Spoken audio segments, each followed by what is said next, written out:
Harka fuune akkam jirtu kabajamtoota daawwattoota keenya kun tibbana biiroo kominikeeshinii Oromiyaatiin dhiyaatudha. Tibbana keenya har'aatiin dhimmoota hawaasummaa, dinagdee fi siyaasaa kan biyyaaf kan naannoo qabannee dhiyaanneerra hanga addisee taanaati nu waliin tura.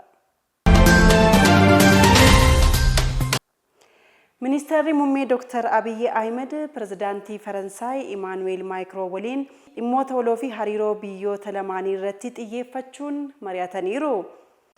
Marii cinaatti waliigalteewwan tarsiimawaa dinagdee fi teeknooloojii Itoophiyaa fi dandeettii guddaa uumuu mallatteeffamaniiru. Waliigalteen liqii yuuroo miiliyoona 54.6 kun hojiirra oolmaa sagantaa dijitaalaayizeeshinii fi misooma anniisaa haaromsa qindaa'aa fi waaraa ta'ee fi kan oolu ta'uun himameera. Maddisiisa anniisaa ji'ootermaalii meegaawaatii 150 qindoomina mootummaa fi dhuunfaatiin kan hojjetamu ta'uunis ibsameera. Waliigalteewwan kunneen ce'umsa Itoophiyaa gara teeknooloojii ammayyaa fi anniisaa qulqulluutti gochaa jirtu caalaatti ni saffisiisa jechuun Dr. Abiy Ahmed kan ibsan torban kana keessa. Boqonnaan qabsoo keenyaa yeroo itti aanu qulqullina barnootaa mirkaneessuudha jedhanii pirezidaantiin mootummaa naannoo Oromiyaa obbo Shimallis Abdiisaa. Hundeeffamni biiroo barnoota Oromiyaa waggaa 33ffaan magaalaa Bishooftuu hora Harsadeetti kabajameera. Dabalatasaa Shifarraa Bashoo akka taanutti qindeesseera.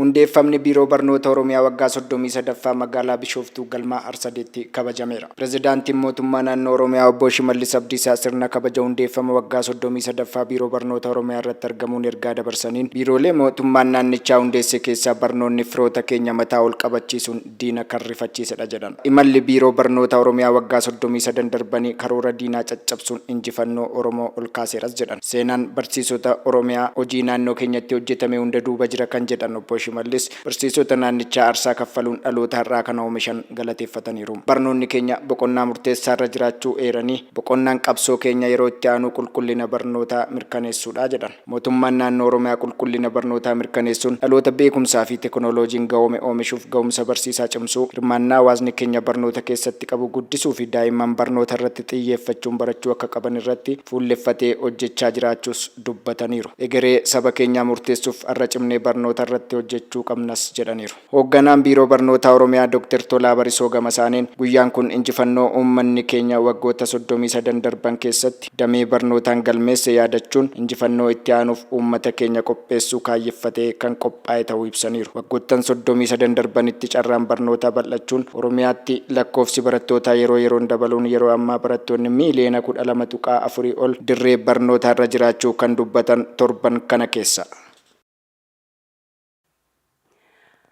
Paartiin badhaadhinaa waggoota muraasa keessatti fayyadamummaa hawaasaa mirkaneessaa jira jedhanii itti aanaan pirezidaantii mootummaa naannoo Oromiyaa obbo Awwaluu Abdii godina Shawaa Lixaa aanaa Abuna Gindabaratitti filannoon marsaa 7ffaa bara 2018 duulana filadhaa geggeeffameera.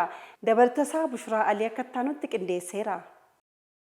Godina Shawaa Lixaa aanaa Abuna Gindabaratitti duulli filadhaa gaggeeffameera. Miseensonni fi deeggartoonni paartii badhaadhinaa hiriira bahuun deeggarsa paartichaaf qaban agarsiisaniiru. Pirezidaantiin itti aanaa mootummaa naannoo Oromiyaa obbo Awwaluu Abdii duulana filadhaa kanarratti argamuun ergaa dabarsaniin paartiin badhaadhinaa hundeeffama isaa waggoota muraasa keessatti fayyadamummaa uummataa mirkaneessuu ibsaniiru. Keessattuu oomishtummaa qonnaa dachaan dabaluun diinagdee biyyattii ceesisuuf inisheetiiviiwwan garaagaraa bocamanii hojiirra oolan bu'aa qabatamaa galmeessisuu ibsan. Injifannoowwan akka biyyaatti argamaa jiran itti fufsiisuun biyya badhaate ijaaruuf hojiin eegalame cimee akka itti fufus himan. Bulchaan godina Shawaa Lixaa obbo Diidaa Guddataa gama isaaniitiin paartiin badhaadhinaa paartii uummataan uummata keessatti hundaa'ee waggoota muraasa keessatti gaafilee hawaasaa deebisuuf hojii hojjetameen bu'aa gaariin argamuu kan dubbatan torban kana keessa.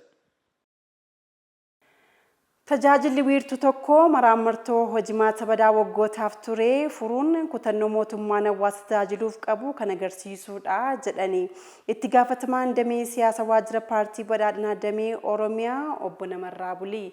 Dabalatasaa Bushuraalee akka taanutti qindeesseera. Godina Jimmaa bulchiinsa magaalaa Limuu Gannatti wiirtuun tajaajila iddoo tokko eebbifamee hojii eegaleera.